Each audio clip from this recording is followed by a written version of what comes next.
You're watching Griffin Sports Insider, presented by Spine and Sport Physical Therapy. Now, here are your hosts, Brett Easley and Ryan Menley.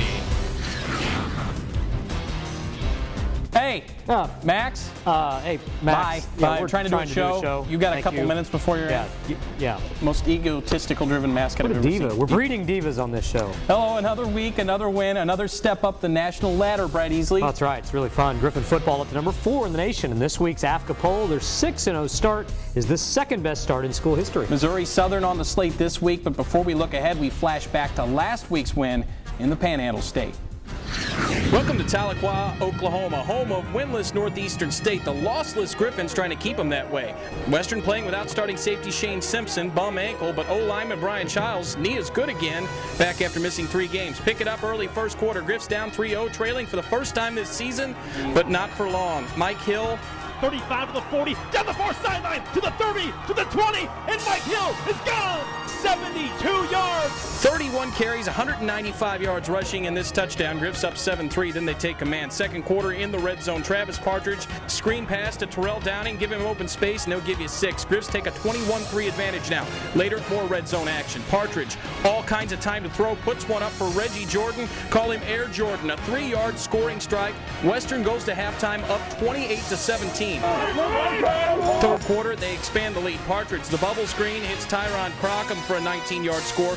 35-17 now. Griffin D, though, couldn't stop the Riverhawks in the third quarter, but the Griffin O wouldn't stop moving forward. Partridge airs one out to Derek Libby, almost picked off, but Libby hauls in a 41-yard catch. That would lead to a Partridge to Jordan hookup again. Western up 42-24 now. Partridge, 229 yards through the air, 4 touchdowns, but 2 picks. This one comes in the fourth quarter at a crucial time. Riverhawks down 14 at this point, trying to make it a 1-score game, but the defense comes alive just in time. Ben Peaster batted down 3 balls and 4 snaps. Peaster 7 tackles, 5 for a loss, 1 sack, 1 fumble recovery as the Griffins hold off a Northeastern comeback attempt and win 45-31 the final. Missouri Western 466 yards of total offense, and they run their record to 6-0. It's the best start since 1981.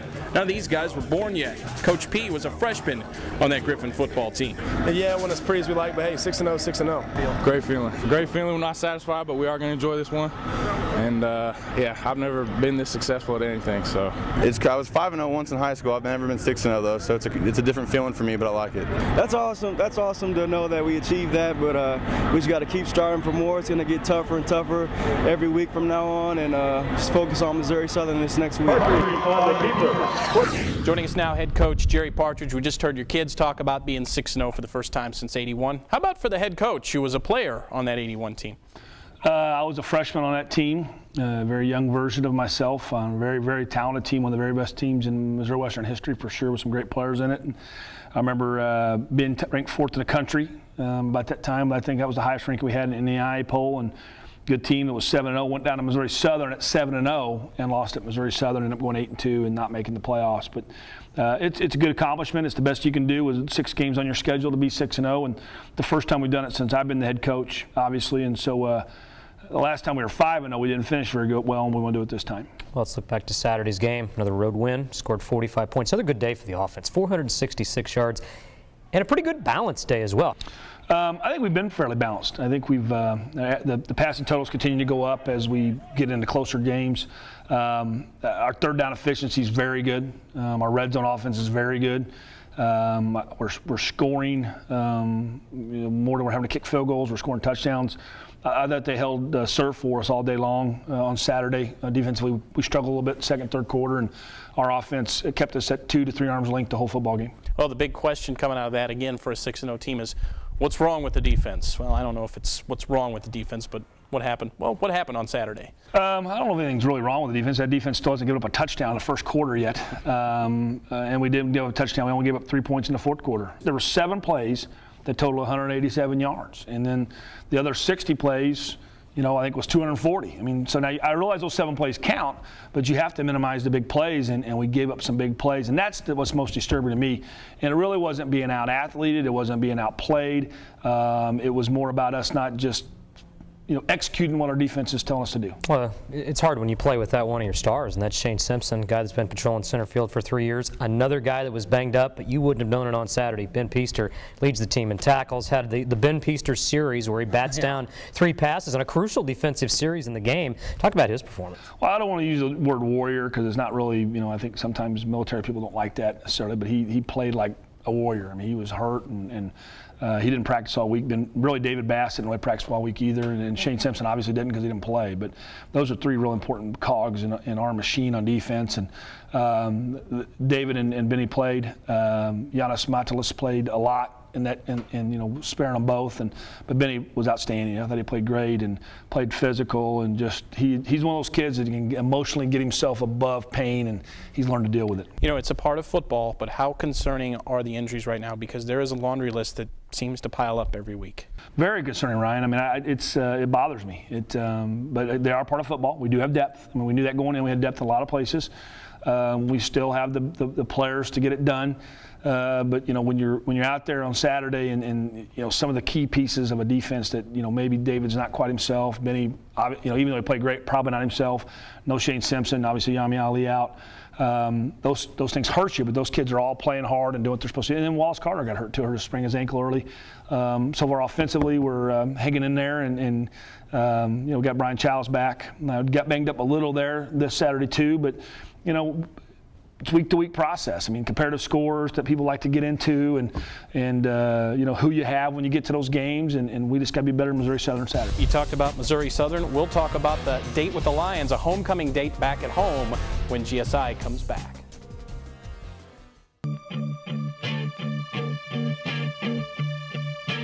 I am a Griffin. I am a Griffin.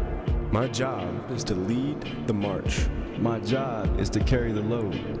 My job is to hunt you down.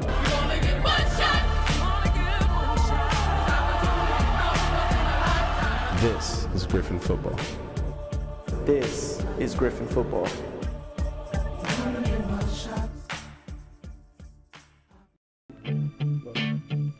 I am your physical therapist. My job is to make you better. Go ahead, give me your worst injury. I can fix it.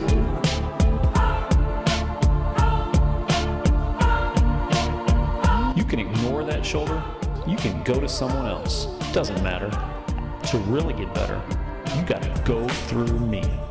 I'm Fred Schunkweiler, and this is Spine and Sport. Griffin Sports Insider, sponsored by Spine and Sport Physical Therapy. Train like the pros.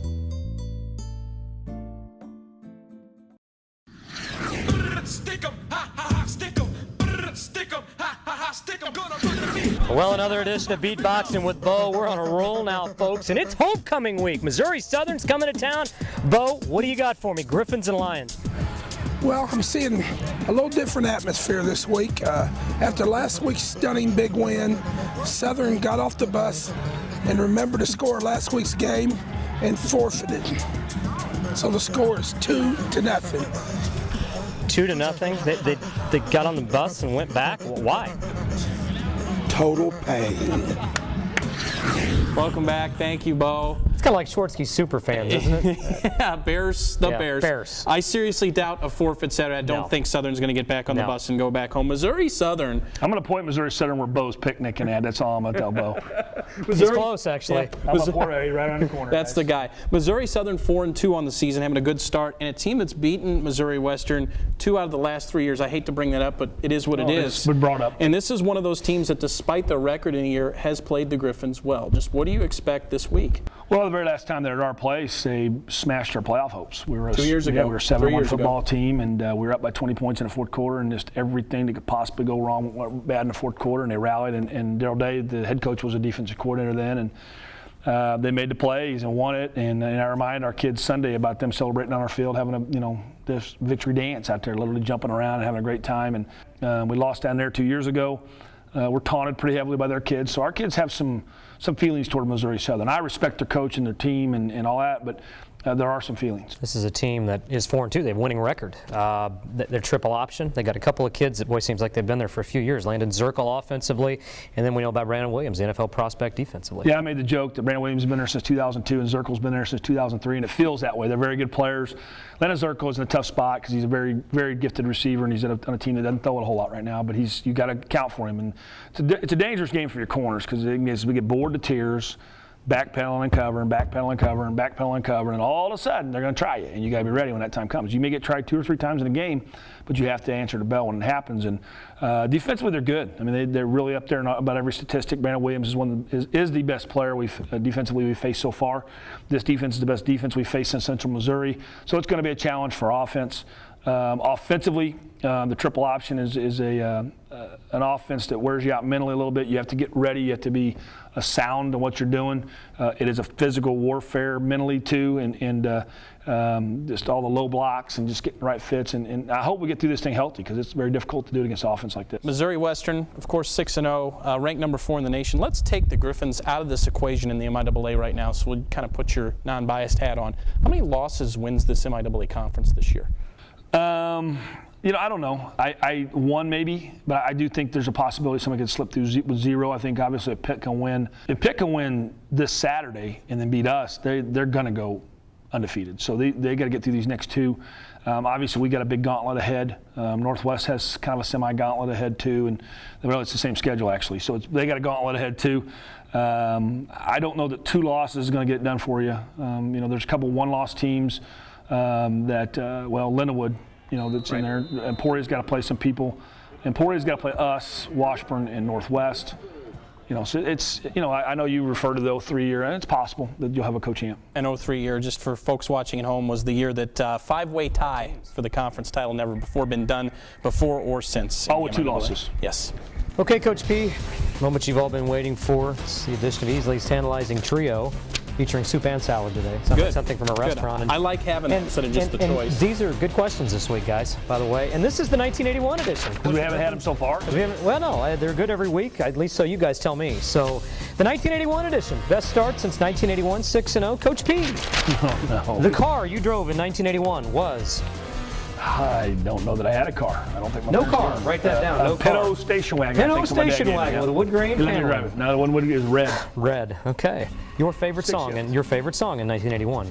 My favorite song in 1981, probably "Eye of the Tiger." Okay. No, that was before "Eye of the Tiger," so I don't know what it been. That was around that era. That was around that era. A little bit of trivia. This is a little sickening. What was the cost of a gallon of gas in 1981?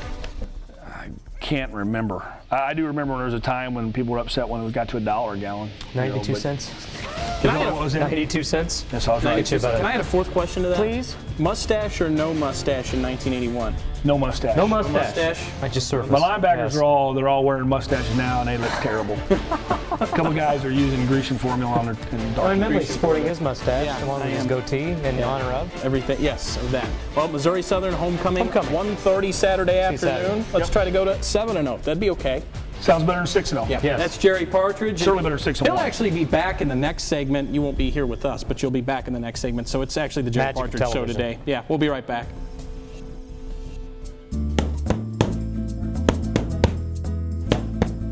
Spine and Sport Physical Therapy.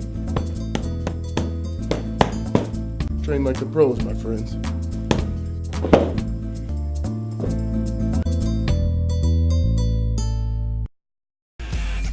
Future ball players of America converged on the Spring Sports Complex this past weekend for Griffin Baseball's annual Fall Youth Clinic. More than 70 youngsters on hand to get free instruction and trying to injure Griffin players. I love that. Welcome back to GSI. College baseball still weeks away, Brett Easley, but college basketball is just around the corner. Isn't that hard to believe? Griffin Hoops holding its annual Media Day meet and greet this week. There's a whole lot of new faces to meet. 9 new players on the Griffin women's basketball team, including new head coach Rob Edmondson. The new coach just 7 months removed from winning an NAI national championship at Oklahoma City University. On the men's side, the all-time wins leader in Griffin Hoops history back for another go. Tom Smith brings back 4 of his top 7 players from a year ago and has added 5 new faces to this year's squad. Smith in year 25 at Missouri Western, Edmondson in year 1. Both coaches share a common goal. Our goals is to be back up in that top 4 or 5, and be competing at the top of the league. I think that's the next step, or the first step that we need to get back to, the way this program was in 2010. Our kids have set a goal for themselves. They did individual and team goals already as a group, and they said they want to finish in the top 3 in conference. I said, okay, then I'm going to hold you to that standard. I know how to get you there. Will you let me push you to get you there? And that's a big goal. That's a huge goal. To finish in the top 3 in the MIAA means you're a top 20 team in the country. And the traditional public start to the basketball season Wednesday, October 24th, with the 10th annual Griffin basketball tip-off party in the Fieldhouse at 7 p.m. In other sports, a perfect storm of strange coincidences and ultimate irony leads to an unlikely pairing on the volleyball court here in Griffin Nation. Take a look. Tim Boonder and Jerry Partridge have a lot in common. Both were football teammates at Missouri Western in the early 1980s. Both are Missouri Western Hall of Famers, and now both are volleyball dads. I've just now got to figure out where I understand rotations and rules and those kind of things. I finally got to figure it out. Boonder's way advanced. I got a pretty good handle on the game. Similarities still don't end there, because 30 years after a Partridge-Boonder football pairing at Western, there's a Partridge-Boonder volleyball pairing at Western. It's pretty ironic. Yeah, I feel like it probably doesn't happen very often, especially at like the same exact school. Did you ever think 30 years ago? Oh, I'm absolutely positive we wouldn't have even thought about it, Dick. Just saying the word daughter, I couldn't have imagined, I guess, at that time. The fun part is Lindsay and Amanda become very good friends. I'd have to go with the Blonderage. And who does that consist of? You and me. Same hair color, same height, same position, but the ironic pairing almost didn't come to pass. I went on a visit to Northwest. That would have been bad. I would have not liked you. I wouldn't like you either. With Papa Partridge now in his 16th year as head coach of the Griffins, Lindsay Partridge has a good grasp of football. Well, I've taught my brother everything he knows. It's true. I watched her give him a lesson the other day. Amanda Boonder has 2 sisters but 0 brothers, meaning there won't be a Partridge-Boonder version 2 on the football field unless the Blonderage decides to suit up. We're trying out for the football team next year.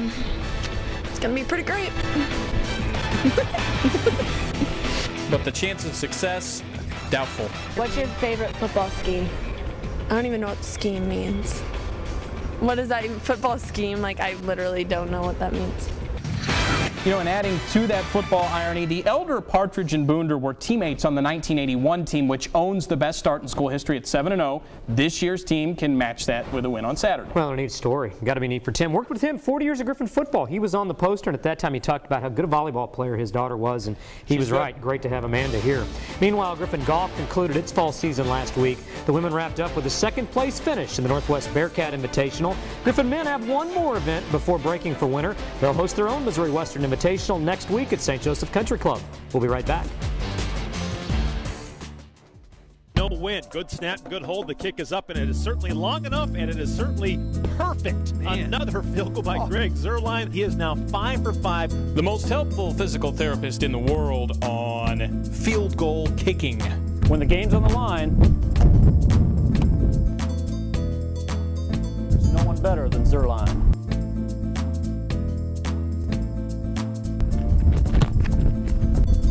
Train like the pros, my friends.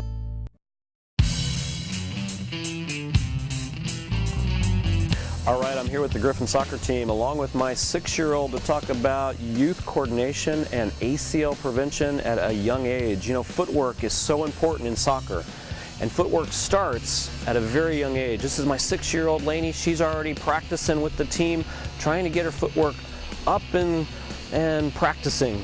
And so this is a little drill they call foundation, working on our footwork, because ACL prevention and any injury prevention really starts at a young age. And studies tell us that between the ages of 6 and 10 is really the best time to work on coordination. So they're now going to transition to another drill where they're going to work on dribbling the ball. They're going to transition from dribbling forward and turning around. These are the fundamentals of soccer. These are the fundamentals of footwork. And this right here is so key for a young girl, young little boy to practice, to learn these, to help prevent injuries. Our number one goal is to prevent injuries, and coordination begins at a young age. We want to practice young. We want to develop and encourage our young kids so that someday their footwork looks more like this. To be a high-level athlete, you've got to have good footwork, and good footwork is the start to how we prevent injuries on the soccer field. They're fast, they're quick. That's Train Like the Pros at Spine and Sport.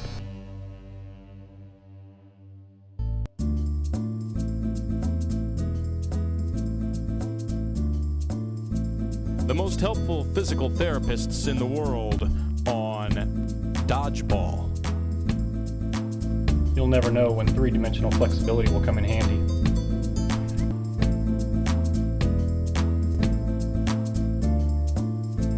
Stay healthy, my friends. Your fourth-ranked Griffin football team back in action this Saturday at home for a homecoming date with Missouri Southern. Kickoff at 1:30 p.m. You can get your tickets online at gogriffins.com. Griffin's gunning for a 7-0 start. And speaking of undefeated, you ready for role play? Yes. Fred Easley, Yes. This week, it's Who just am I? you. Who am I this you week? are Just me. What? You know why? Do I have my jeans on with my tie? Yeah, are you ready for this? Yeah. You went 17-0 in Pick'em in the last 2 weeks. Never before had been done in GSI Never history. before? Oh, I don't How did buy you do that? Well, you know what? When you showered me with all those gifts, or when I showered you with, because I'm you, when I showered you with all those gifts 2 years ago and I said it didn't bother me and I didn't care, it really bothered me. All I do all week long is study these games. I'm in it to beat you down, and I'm going to continue to do it. That's because we had the stupid cape 2 years ago. This week, we have Max Griffin after a week off, and we've got the World Heavyweight Pick'em Championship belt. Look at him. It's me. It's me. You bow to me. Unbelievable. It's right. You know Wow. what? And You're a traitor. You helped me 3-4 weeks ago. Yeah, well, get over you know there. what? You know, Yeah. thank you for this. Oh, is that what it is? A little Appreciate something for the effort? Yeah. Get a haircut, too, while you're at it, would you? Appreciate Man. it. Nice to have you back this week, Unbelievable. Max. Stay over there. All right, you would ready for the Pick'em? Here we go. Yeah, can't wait. Let's go with the MIAA football slate, and there's Here some we go. good ones this Yes, week. there are. 6-0 Pittsburgh State, 5-1 Northwest Missouri State at Arrowhead Stadium. Who you got? Tell you what, Northwest rolling right now. They're playing well. Good win for Pitt. Give me the Bearcats. They give Pitt State their first loss. Northwest wins the Fall Classic at Arrowhead. That's bold. Give me Pittsburgh State to Wow, win. okay, 5-1 Lindenwood at 6-0 Emporia. This looks like danger for Emporia State. They almost got beat last week, but they're at home. Give me the Hornets. You're the Hornet continues. They win at Wells Stadium. You want the Hornets to go 7-0? I'm going to go different. Give me Lindenwood in the upset. What do you in think, Emporia, Max? Kansas. Another good pick. Did you guys talk about that? He did. He Oh, told okay. me. Boy, yeah. 1-5 Central Oklahoma at 5-1 Central Missouri. Who you got? No dice there. Slaughterhouse. It's gonna be Missouri. Just they roll. I would agree with that. 2-4 Fort Hays at 1-5 Baptist. Give me Hays to win that one. Fort Hays State starting to play a little bit better. Give me Baptist. They almost beat Emporia State last week. They'll win at home. We're going to have a clear-cut winner again next What week. do you think, Max? By the way, I went 9-0 and you went 5-4, so there you go. Willing to take some 0-6, risks. 0-6 Kearney at 0-6 Lincoln. Toilet Bowl? Is No, that what this is? At the that's White not Tea very League? nice. No, it's not very nice. Give me Kearney. They're beat up. They go beat the Blue Tigers. You think so? I do. I'm taking I'll Lincoln. agree with you on that. No, SEC Mizzou host #1 Alabama. No chance. Let's just get that out of the way. 70-6. Okay, you're off the Mizzou bandwagon. Yeah, I'm you down with pick Mizzou against Vandy next week. So okay, I'll take Alabama too. KU hosts Oklahoma State in the Big 12. Who you got? Not quite 70-6. KU will play hard, but Oklahoma State wins that. KU won't play hard. They'll get beat by 40. K-State at Iowa State. Iowa State led by MWSU alum Paul Rhodes, who's rolling right now. Upset City. Iowa State wins that game. I like K-State. I think Iowa State wins that game in an upset.